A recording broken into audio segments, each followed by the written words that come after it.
In my years of working customer service, I had no idea that it's more polite to be discreet when somebody's card declines. Most people pay attention to the machine, so there's really no need to tell them when they decline.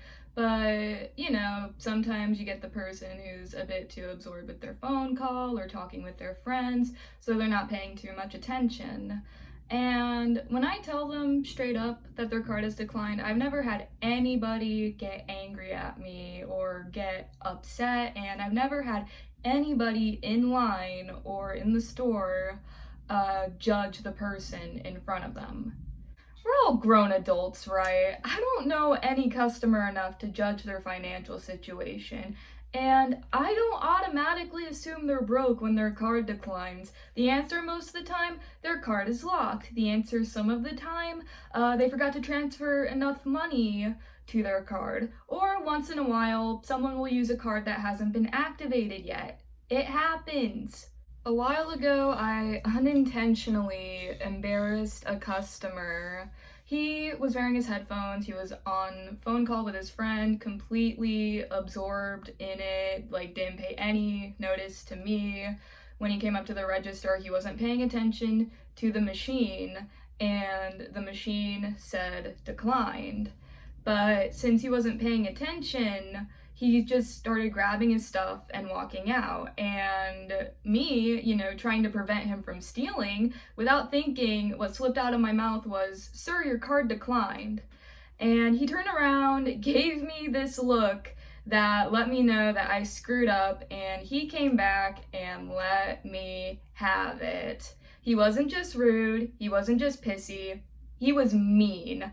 I'm talking 13-year-old middle school bully mean, verbal abuse, beratement, mocking me to his friend on the phone. All I could do was just stand there and try not to break down right at the register because, goddamn, that opened up some deep psychological wounds I haven't felt since I was 12. And honestly, the worst part of that whole interaction was that after he left, he came back in 15 seconds later and acted as if nothing happened. And while I was trying to help him out with whatever the hell he needed, I was just like, "Can you please leave? Why are you back here? I need to go into the bathroom and I need to cry right now." And once he finally left, I checked out the only other customer after him, and I went right into the bathroom and I cried for a good few minutes. Then I cried on the way home, and I cried kind of throughout the night because I've never had anybody be so visceral towards me at work like that. Rude, yes, but he had to have been my age, if not slightly younger, definitely older than 18. And I do think his reaction was way out of line, but I still blame myself for the way he reacted. And like I said, or now I'm just saying this, if somebody's card declines, I'm just asking them, "Is your card locked by any chance?"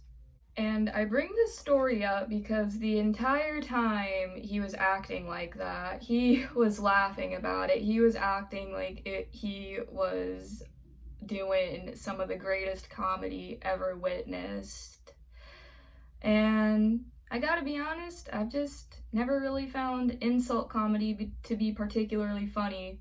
Unless it was from my 6th grade language arts teacher. She knew how to roast us 11-year-olds well. But you know what? I feel like going into mean girl mode for a quick second here. I know, kind of defeats the purpose of this video, but I have just been letting certain things eat me up inside, and this is a good thing. This is a good place to vent him out. So let me get into mean girl mode real quick for this customer. All right. So, thanks, buddy. Thanks for letting me know that you're broke in finances and a good personality. I pity any and all women in your social life. But the real question is, do I pity your mother the most or the least? Because you're either her mini-me or she lives every day regretting the fact that she didn't swallow. I feel like there are three different types of mean people. There are the ones who become mean as a defense mechanism, but sometimes they're unable to put the shield down. Then there are the ones who are just mean out of their own self-hatred and misery. And then we have the people who are mean for their own or others' entertainment. And I just don't get it. Why waste time being intentionally mean to people? Why waste time hurting others' feelings? I remember in 8th grade, I had this friend who would be considered a little bit more childish among our peers, and she wore sparkly Skechers to shoes, and okay, she wore sparkly Skechers to school, and there was this group of very obnoxious girls. One of them came up to her and she was like, "Hey, I like your shoes," and then turned around, started cackling, and then the other girls started cackling like the group of inbred hyenas they were. And yeah, we were children, we were 13 at the time, and didn't really have the concept of how just saying these kinds of things and acting that kind of way affects other people. But like, why not talk about shit y'all actually like instead of us? You never had a proper conversation with her. What did she do other than wear cute shoes? Shoes that are more unique than any outfit I've ever seen any of those girls in. From 4th to 7th grade, I had this girl who wasn't a consistent bully of mine, but she was so mean to me every time we interacted, and it caused those deep psychological wounds that I'm still trying to heal from. And it got to the point where I would file anonymous bully complaints. My mom was constantly complaining to the school. She wanted to move me out of my class, but all the other classes were at maximum capacity for students, so she and I were stuck together. My guidance counselor called my mom and I into her office after school one day because we both had just had enough of this girl being so mean to me. And the guidance counselor, pretty much all she said was, "She does not have the best home life. That's why she's mean to you. Don't take it personally." It's kind of hard not to take it personally though, because I was the only person she acted that way towards. There was one instance where she yelled at my friend, which I actually insulted her because of that, because I was mad that she yelled at my friend, and that led to her being so fucking mean to me, which honestly, like, low-key deserved. I did call her a spoiled brat, but then she called me all fat in the front and all flat in the back, so... And I know my guidance counselor is trying to teach me empathy, but I believe she went about it the wrong way, because in my 9-year-old mind, I didn't understand, oh, she was being mistreated at home, that's why she acts out this way towards me. Maybe I have something she wants. I don't even know what that would be. I was blatantly ignored throughout all my childhood. But it just felt like the counselor, like even the counselors in middle school, because I still had issues with her, they all pretty much said, "She's mean because she's sad. Just take it so you don't cause problems for us." Being treated like that by her and other people here and there as a kid, it's led me to have really mean thoughts at times, but the thing is, I'm not the kind of person who's going to let my own bitterness and insecurity ruin somebody else's day. I think my thoughts and they disappear, then I move on. It is that simple. God, scrolling through TikTok comment sections can be such a nightmare. You'll come across a video about random topic, but sometimes all the comments can focus on is just insulting the poster for either their physical appearance, or maybe they mispronounce something. And honestly, I just hate TikTok comments that are off topic from the video, especially the ones that are off topic, but where did you get your... on like a video of a very serious subject. Alright, I'm gonna end that little tangent there. I also don't like when people try to be mean for clout. Like that one video a few weeks ago of the lady insulting her friend because her friend liked a certain pair of earrings, but the person recording thought like she was being childish and was trying to embarrass her friend. I don't know if she deleted the video or the comments or her account or whatever, but people were right to call her out on it, and I hope that the other lady found better friends and cute earrings that she loves. And then we have people who are mean or rude first to somebody, but then genuinely appalled when they get that same energy back. You'll have like the oblivious mean guys who will be like, why are you mad? Why are you so upset? What did I say? And then a lot of times you have girls who are like, you don't have to catch an attitude with me. But it could go either which way, you know?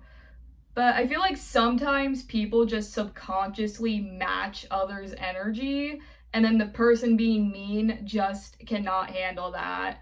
I remember seeing a video from a fast food place where the customer was being so rude to the cashier and doing all these weird hand motions, and the cashier mocked her, mocked the hand motions, and the lady was like, excuse me?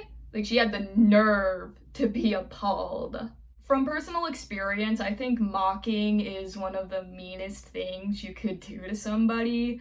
But my exception is when they reflect the nasty attitude of the person being mocked because they were mean first. Don't dish out attitude you don't want reflected back. I still have to remind myself about that sometimes. And I think mean people, or just bitter people, they need an outlet to express their negative emotions. I write to express my negative emotions. And at my work, we work with a few summer camp programs like soccer and volleyball, I think one or two educational programs, but we help make sure the kids are fed. And those kids are so polite and well behaved compared to a lot of kids nowadays. Because since they have those hobbies and programs, it's causing them to think more. They have coaches and mentors who instill discipline within them. And you know, it's getting them active if they're doing sports. It's keeping them off their phone, and it's keeping them off their phones. I really wish that those kinds of hobbies and programs were more accessible to kids because sports can be so expensive. And I feel like a lot of parents, especially among like younger parents, but like older Gen Z parents, you know, I feel like a lot of them, certain groups of them, just do not care how their child behaves or acts. Hi, I just wanted to pop in and recorrect my last point because I don't think I said what I thought properly. I was talking more about millennials and not older Gen Z. Obviously, I'm not talking about all millennials, but I've noticed that a lot of the mean kids, their parents they happen to be millennials. But I feel like Gen Z they are better at learning the difference between permissive and gentle parenting. And in my opinion, obviously I'm not a parent, but I have younger siblings, and so I've seen them grown up and stuff. So I feel like I can kind of give an opinion.